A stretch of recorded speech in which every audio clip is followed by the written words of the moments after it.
We're going to begin going through the breathing. We're very powerful when we breathe down into the lower lobes of the lungs as opposed to chest breathing up into the neck and shoulders. So let's do an exercise just to reinforce that. Breathing. Lengthen up through the top of the ears. Exhale as we flex forward. You're going to think of the breath expanding the ribs out to the side. Breathing in through the nose and out through the mouth. And again, breathe in through the nose, expanding the ribs. Out through the mouth. One more time, breathe in. And breathe out. When we breathe in, the air has to go somewhere. So if we focus on really expanding the ribs laterally as opposed to up into the neck and shoulders, we should still be able to keep the connection of the abdominals and breathe at the same time. The abdominals. The transverse abdominis is the deepest layer of the abdominals, and that, with the multifidus, segmentally stabilizes the lumbar on the pelvis. So it's very important that we activate that muscle before we exercise. So let's do an exercise to try to activate it. Just lie down on your back. In a very neutral position, neutral. The lumbar spine has its natural curve when the ASIS and the symphysis pubis, or the hip bones and the pubic bone, are in the same plane. If I put a glass of water here, it's not going to spill one way or another. So I'm not flattening the spine into the mat. Starting very neutral, place your hands on your lower abdominals. As you breathe in, exhale and contract the abdominals and try to draw them away from the fingers, avoiding jamming the back. Breathe into the ribs, trying to maintain that contraction. Exhale, deepen it. Blowing out through a pursed lip. Breathe in. Exhale, draw up on the abdominals and think like a girdle. They're compressing against your spine. The next layer of abdominals that act on the pelvis and the rib cage are your obliques. In the essential level, when we're working out, we actually work in a slight imprint when the legs are in the air. That doesn't mean we're jamming the back down. So let's go through those two positions. Neutral. The neutral position of the spine, when we have the three natural curves, the cervical, thoracic, and the lumbar, is a position we want to be in when both feet are either down or they're pressing against a solid surface, such as the foot bar. When we have the legs in the air or in the straps, we're going to be in that slight imprint, meaning place your fingers on the ASIS or on your hips, thumbs on your ribs. The obliques contract and draw these 2 points slightly closer together so you're very tight. Here again, not flattening the spine, just to give the added support, and release. And again, exhale. Inhale, release one more time. Exhale.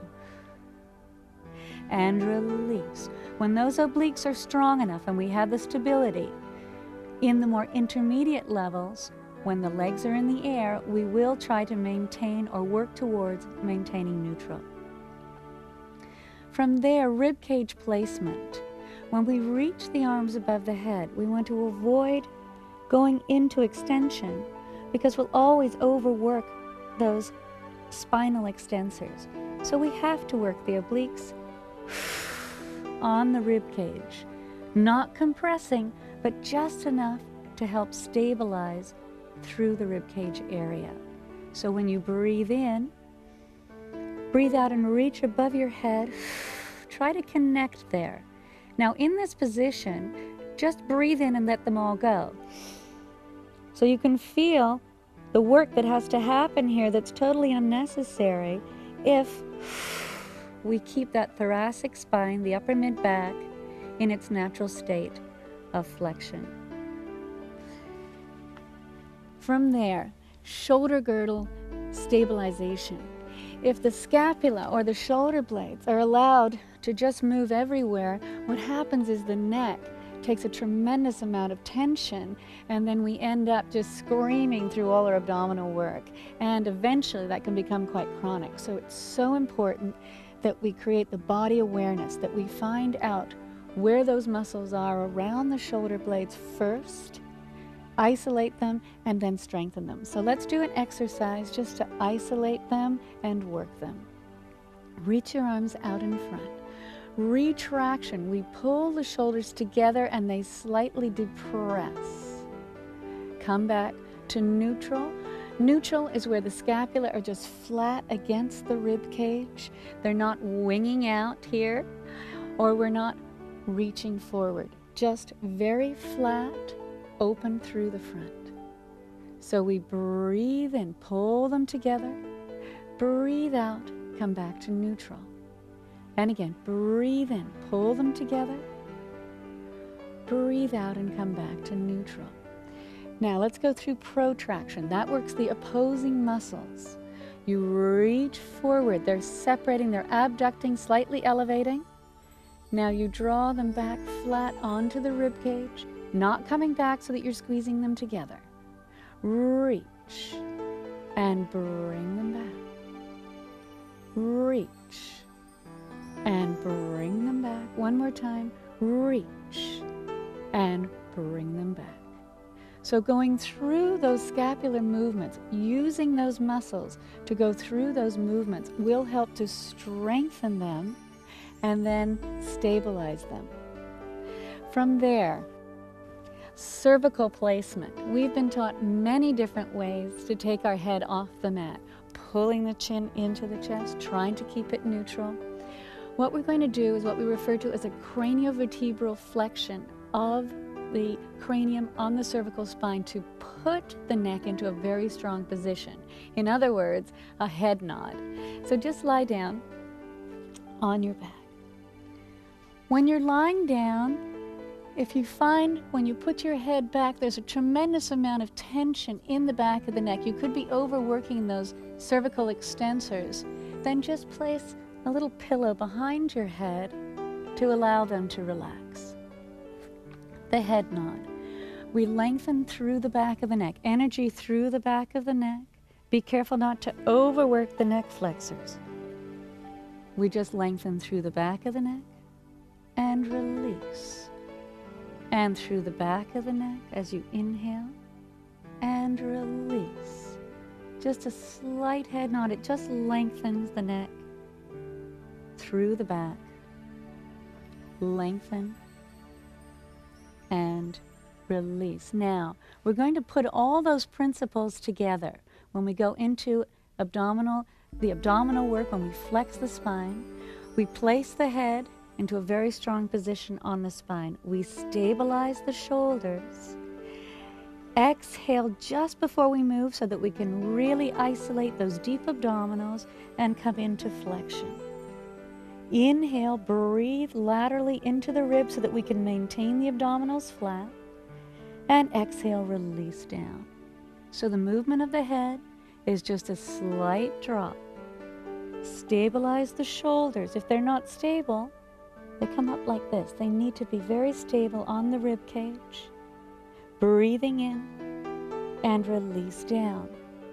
If in flexion we overwork the rectus, the abdominal muscle that attaches between the ribs and the pubic bone, we flatten the spine down, and you can see that starts to overwork. Okay, it's very easy to work that muscle. What we want to do in the beginning, in this preparation, is isolate those deeper abdominal muscles and then use the rectus, use that mobilizer of the spine to actually flex the spine and mobilize the spine. So the transverses to segmentally stabilize, the obliques to act on the ribs and on the pelvis, and then the rectus to mobilize the spine. Extension of the spine. Last but not least, when we go into extension, Make sure here again that before you extend the spine, the transverse is activated, that you're really stabilizing the lower back. Here again, the first thing we do is to stabilize the shoulders, not squeeze them together, stabilize them against the rib cage. Contract the abdominals, lengthen the cervical spine away. Inhale at the top, avoiding overextending. Exhale, lengthen away and down. So the initiation is coming from the strength of the upper middle back and the shoulder stabilizers to go into extension, as opposed to the cervical spine initiating the movement.